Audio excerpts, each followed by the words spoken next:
করেছে প্রিয় কবি ছন্দের মাধ্যমে লিখছেন ওরে ও ভূমি মদিনা ভূমি ওরে ও ভূমি মদিনা ভূমি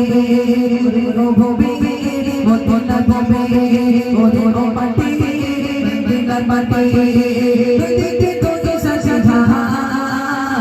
দেখতে আমার নবী জিন্দা শশীরা দেখতে আমার নবী জিন্দা শশীরা ওরে ও ভূমি মদিনা ভূমি ওরে ও মাটি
আর জোরে হয়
আলহামদুলিল্লাহ। চলুন আমি বেশ দুটি গজল বলবো বলে অনুষ্ঠান শেষ